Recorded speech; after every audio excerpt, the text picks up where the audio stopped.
أعوذ بالله من الشيطان الرجيم. بسم الله الرحمن الرحيم. سورة الأعلى مكية.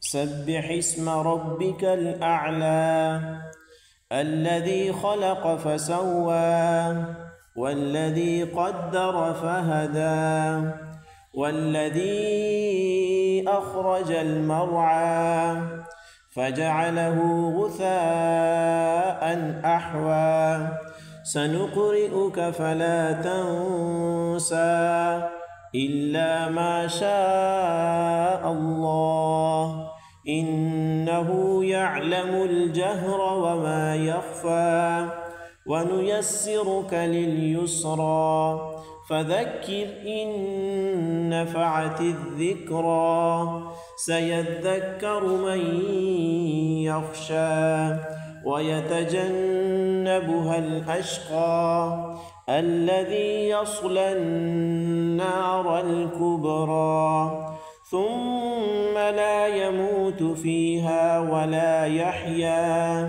قد أفلح من تزكى وذكر اسم ربه فصلى بل تؤثرون الحياة الدنيا والآخرة خير وأبقى إن هذا لفي الصحف الأولى صحف إبراهيم وموسى.